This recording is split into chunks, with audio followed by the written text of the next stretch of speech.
Hey guys, welcome back to another episode of the podcast Strikes Back. My name is George and you're listening to our movie review of Get Out, Jordan Peele's directorial debut horror thriller flick. With me today is the TPSB crew, Connor and Benny. Hello.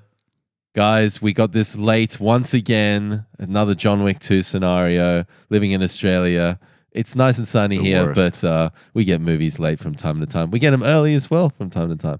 Yeah. Anyway, let's stop complaining. Guys, so what did you think of the film? I was absolutely blown away by this film. I tend to get really, not nervous, but when a film is kind of critically said to be amazing, I feel like I go in with too much expectation and it never lives up. This film fucking lived up. Yeah, there was such a good film. There was a lot of hype behind this. Especially with that the late release we had that you mentioned, George. There was just months and months of everyone kind of hyping this up and how successful it was and just all these rave reviews, trying not to watch the trailers and such. Yeah. I think this came out in February or March in the US. Yeah. And it's really interesting that you mentioned the trailers and all that, because when we watched it, we both mentioned that I wished that we hadn't watched the trailers because there was a lot of stuff in there. The first time we saw the trailer was at least when I saw it, was when we saw Cure for Wellness. Yes, yeah. And I was just couldn't believe what I was seeing. I was so pumped. And there's quite a lot revealed in that trailer. Yeah. And I was almost by the end, I went from being really pumped up to being slightly disappointed with being revealed so much about the film. But I think the film still packs a punch, even with that much being revealed. So they were able to pull that off. I think that was a really... these kind of films always have that problem. It's a small-time film. They have to kind of toe that line between how do we get hype for this film and how do we keep enough in the film that, it's actually a good experience to watch it. Yeah, there's some surprises. But yeah, so this film for me was really kind of just so good. I thought that they hit a very cool, I guess call it flavor. It was delicious. It was delicious. No, just like the style of it was really refreshing. The content, the writing, the tone. It was so finely tuned between horror and comedy for most of the film. I found it less funny than Cabin in the Woods and that kind of style of film. Like that was much more reliant on humor. I thought the humor in this was really subtle, very kind of just woven in. It's barely even noticable. Not that subtle. I wouldn't call it subtle. The TSA guy, you shitting me?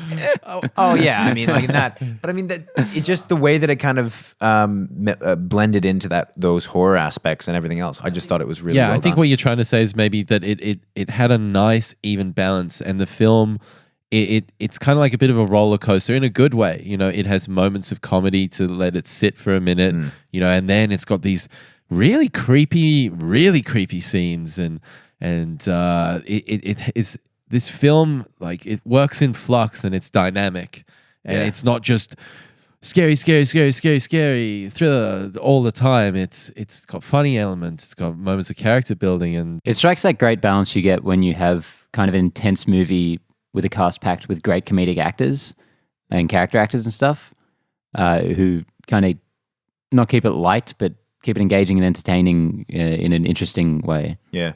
Light is not what I would use to describe this film at any point. Yeah. I liked how this film combined, because I'm a big horror genre guy, and I liked how it used those tropes and that very typical, you kind of knew the trajectory of the plot, but the way he packaged it with the satire, with the commentary on racism and race. Post-racist America. A comment on kind of like, post-racism, the left, even the kind of liberal kind of, now that we've solved all of these problems, but not really. Yeah, I mean, when the marketing came out for this and they said that, it's an exploration, it's a kind of horror film, post-racist America, all that kind of stuff, I was really interested to see how that perspective was going to come across. And it's not something that's tackled in a lot of the kind of, at least in the big budget movies. And I thought it was a really well done exploration. Yeah, it really put you in his shoes. and you got a taste of what it's like to be in those kind of scenarios. Yeah, really strong voice from Jordan Peele, first-time director, which Yeah. is pretty damn impressive. It's an interesting jump from doing sketch comedy to doing a horror comedy, more thriller, I guess. Yeah, I wouldn't even classify this as a comedy. Like, it's got comedic elements in it, Yeah. but it's no. full on. Yeah. Yeah. But I think Key and Peele have always had that satirical element to their show. They've always been quite referential to what's going on to society right now, and it makes sense for him to move on to this as his project, albeit the horror aspect was something I wasn't knowledgeable to the fact that he was into. Yeah. Those. And I think, genre. he pulled it off really well. I think this movie is packed with spoilers. So do we have any other kind of general feelings about the film before we move on into spoilers? For me, this is so far my number one film of the year, and I need to go see it again soon before it leaves the theaters, maybe even 2 more times to confirm that that's where I'm sitting at. Because I loved this, and I can see myself putting it on for the next several decades and continuing to rewatch it. Yeah, grade A stuff. Don't watch the trailer, just go see it. That's it. All right, spoiler territory. Yeah, guys, so we're getting into some spoilers now. So if you haven't seen the film, come back later and tune in. Here we go. I think the first and most obvious spoiler is just the ending, that last 10 minutes of him wreaking havoc in that house. Oh, yeah. Fantastic. Oh, there is something about that kind of cathartic scene which is so satisfying. Because this film's a slow burn. It's gradually ramping up. And at the end, it does this exponential curve, just like, impaling the dad on the deer antlers. Yeah, that was so good. Just some really great practical effects as well with the scene of the brain surgery. Yeah. The for me, it reminded me a lot of actually Kingsman, that scene in the church where it's ultra violent, but there is just a very kind of cathartic sense to it. Like they've made these people out to be really evil and bad, and you feel less bad about some guy going around and killing them. This scene at the end of the film felt very much like that. Like they kind of got what they deserved. I remember I almost cheered in the scene when he goes after the mom. Same. I was just like, yes. Yeah, it was so good. It was what I'd like to call a feel-good horror, because it just keeps going well for him at the end, which is such a nice change. And you have that bit looming over your head where it's like, oh my God, this is just a black man in a white neighborhood killing a family. Yeah. Yeah. And he's called the cops and they're going to show up. Yeah. And it's like, this could have a really unfortunate ending here, which you just so expect. But then it just has the ultimate fucking cheer out loud moment right at the end guy there. coming out. Yeah. It's just, it's so good. And I feel like a lot of films in that genre would go that avenue, just be like, oh, ending. He didn't get out after all. Well, I think they did. I think he did. They shot, either scripted or shot a version where he didn't get away. That wouldn't surprise me at all. Yeah. And they sort of came in and said, we got to give us a happier ending. Yeah. And I'm glad they went down that path. Yeah, I feel like I think if they had done a darker ending, a more nihilistic ending, I don't know if it would have fit the overall tone of this film. And you don't need it because you see it coming so clearly that you get the gist of that ending even without it being in there. Yeah. So it's just a cool little subversion. It does give you a bit of tension at the end because that's always in the back of your head that could happen. And so the payoff is that much greater when he does, when the police turns out to be the TSA agent. That's so good. It was unfortunate with the trailer because I feel like the trailer really just kind of lays out the first 2/3 of the movie almost. Yeah. There's really nothing, like it all just kind of happens as you expect it to happen after you've seen the trailer. And then you get that third act, which is just like fantastic. But it all kind of follows exactly the path you expected after watching the trailer. But even watching the trailer, what kind of surprised me about this film and what I really loved about this film was the dialogue, and that, as we were talking about, that kind of post-racist America, just the quips that I thought were so well woven in there. I can't even remember what people were saying to him. The dad, I love the dad. The dad being like, super cool and hip with Yeah. with Obama. yeah, I would have voted Obama for Yeah. Obama a third time. yeah. Yeah, Bradley Whitford is so much fun in this movie. Does such a good so job. good. Kind of because it's great because this movie sort of reminds me of two movies. One is Cabin in the Woods, which I think strikes that balance as well, a little more comedic, Yeah. probably, but just also an awesome kind of meta horror Yeah. film, subversive. And Genre Bradley study. Whitford, Bradley Whitford is in that as well, and of course, Being John Malkovich, which Catherine Keener is in, and she's in this as well. Probably more from a plot standpoint, but also from just a kind of interesting, quirky, bizarre, unclassifiable film. Kind of hits those notes. What did you guys think of the reveal that it's them taking the brain transplant, and that sit well with you? I loved it. Yeah. I thought, just going on from what you said, Benny, with the trailer, I was really, we watching this film and it's kind of like checking these things off one by one that happened in the trailer. And I was like, man, is this going to go down exactly how I thought and not going to, I'm enjoying it, but am I going to be surprised? Is anything going to come out of left field? And it totally did. And I didn't pick, I kind of picked where it was going, but I was genuinely surprised, and I liked the sort of science fiction-y aspects that it brought to it that I wasn't expecting. Yeah. It's kind of exactly where I thought it was going throughout the film, and I kind of dug that it just was that. Sometimes you get a movie that'll just have a twist so out of left field that it really throws you off, and it feels like they were just trying to shock you or surprise you. It's like, oh, you didn't see this coming. It's like, that's because there's literally no precedent for anything that's There's happening no right now. reason for that to come. Like, it doesn't add anything to the film. That's not you haven't surprised me. Yeah. You've just done something crazy. Like if the film ends halfway through the plot, you'd be like, I didn't expect that. I'd be like, no, I did not. No, 0 out of 10. You got me. Yeah, so I thought it was just the perfect path for that movie to go down. What about you, Connor?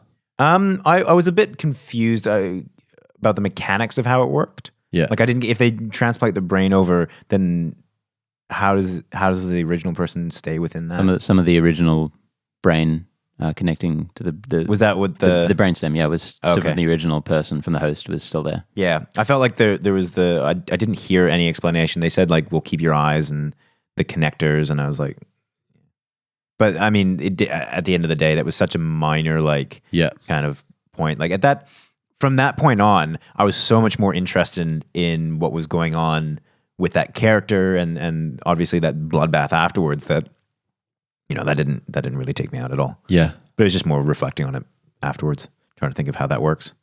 Another element I really liked about this in this film was which side the girlfriend was on. Oh yeah, really well played on that. Really part. well played, because everyone he's walking into this scenario, and literally in the first 3 minutes, okay, there's weird shit going down Yeah, here. the parents are almost immediately under suspect. Yeah. Like, you just know they're the bad guys. And they do it very well with her character, and then it's revealed in that one scene where he goes for her little box of memories, and there's the photos. He starts flicking through them all, and holy shit, what the hell's going on? Yeah. I had two theories, I had a theory about that. That early on, that the girlfriend was in on it, but I thought that perhaps the brother might not be. Okay. And the reason the brother's so shitty is that he knows what the family's doing and he doesn't approve of it, maybe. At the end of the day, I was really glad that he turned out to be an asshole, and so they could have that final little fight. The second I saw that brother, and he was in War on Everyone, starring Michael Pena from last year, and he was really good in that too. Yeah. I don't know the actor's name, but the second I saw that guy in this movie, he's such a dickbag. I'm like, he is the guy from the trailer who gets his head stomped in. I guarantee it. And sure enough, he was, and I was very happy about it. He was great. Their scene when they're talking about mixed martial arts at the dinner table. Yeah. Oh, It had so much tension. Yeah. that's This uncomfortable, this one guy so enthusiastic about this other dude's potential, and that the main character just feeling so out of place, and he really directed with such finesse, and every time landed exactly the intent of the scene, what needed to happen in that scene. He executed it perfectly every time, I thought. I love those scenes where it's like someone's trying to be well-mannered and observe etiquette, and some other guy's just being a real prick, and it's like, how can I keep this cool? It's a really good way to introduce tension and conflict early on. You mentioning the girlfriend going and finding, him going in and finding that box of photos. I was actually still holding out hope that the girlfriend wasn't involved. I thought that was a really good betrayal kind of thing. Because even then I was like, oh, maybe there's an explanation for this. And I then when thought she was goes from- brainwashed Yeah. because yeah. it felt, when she kind of revealed her bit, it felt a little excessive. Like, She was in on it as well. yeah, like it felt like, was she just being sadistic by playing that role for so long? Like it felt Yeah. like once they got him to the house, why didn't they just knock him out and tie him down or something? Like I kind of feel like there's, showing me around the neighborhood and getting everyone to see what they're bidding on. But that one bit felt a little too cute, kind of like twist. I did like that scene though, when she goes from her ability to go from an emotive type of acting and facial expression to just stone cold nothing. I thought that was really impressive. When she's doing that phone scene and she's talking, Yeah, that was great. She's able to kind of have an emotive voice, but keep everything blank. Oh, I think this film, especially really early on, is a classic example of show don't tell, or show a character through their interactions. yeah. And one of those scenes that works particularly well in fooling the audience was, or misleading the character, was when they get pulled over by that cop, and the cop wants the main character's ID. yeah. And she's defending him like, why do you need it? This is bullshit. And she ends up, the twist happens later on. But that's a really well-framed scene, and it sets you up in a very organic way for her to be in that, represented in that way. Yeah, the betrayal has so much more impact because of those kinds of scenes, because of those little, just well-directed, well-set-up scenes that give you the sense of the character. And when that character turns out to be false, Yeah. you get hit with it. Yeah, exactly. Yeah. Now, everyone was great in this movie, all throughout the cast. Stephen Root, I particularly love as a character actor, but He's the guy from Office Space, right? yeah, Yeah. He was fantastic as the blind. yeah, art dealer. But Dave Kaluuya, the main character, Yes. fantastic, just amazing, and he's a British actor as well, which is Did you very see? cool. Did you hear that comment from Samuel Jackson saying that they should have used an American actor? I for don't, that? I don't care. So he's an old man. Yeah. I don't- He's a I crazy don't- old man. I don't care what old men say. So what was the main actor's name? David Kaluuya. Yeah, having seen him play that character, I think he nailed it, and I can't imagine having someone else in that role. Okay, so just finishing on one final thing. I loved the way he directed the hallucination scenes. Sorry, not the hallucination scenes. Oh, the therapy the scene. hypnosis scenes. Yeah. I loved just The sunken place. Oh, yeah. Yeah, when he Man. sinks into the bed, Dude. so good. I know that they showed that in the trailer, and I was worried that it wouldn't have the same impact because you know what's going to happen. But when she says sink, and he goes, oh, so good. And Yeah. he's in that void with the screen slowly floating away, and you just got this sort of out of body, like it really conveyed that his inability to control his body and be just out of sync with himself. And it was a very, very, very effective way of portraying that. Yeah, Yeah. just him sitting in the chair with tears streaming down his face, God. paralyzed. Awesome. I think that's why one of the reasons why he got the role was he was able to cry Yeah. on. There's a lot of crying in this Yeah. film. Yeah, look, I really loved this film. I'll be watching it again very soon. So I think hopefully Jordan Peele continues with a great follow up. Yeah, I hope his Akira movie is fantastic. Because there's a lot of promise here shown, and I thoroughly enjoyed this film. Well, this is the highest grossing first film from a writer director, I think. Really? Yeah, something Yeah. like that. Yeah. So it was a $4.5 million budget, and I think it's grossed over 150 million worldwide. Fantastic. Bloomhouse, man. Yeah. Good Amazing. What a model. Yeah. Can we go out and make a horror movie, Yeah, please? let's do it. Just chuck in 10 grand, like Yeah. Paranormal Activity, and make $1 billion. Yeah, Yeah. that's it. And then we can really milk the franchise for another 6 films and Hell just yeah. watch Why it wouldn't die you? Yeah. slowly. and And, then Hey, become the most next of- James Wan. Most of those were decent, I think.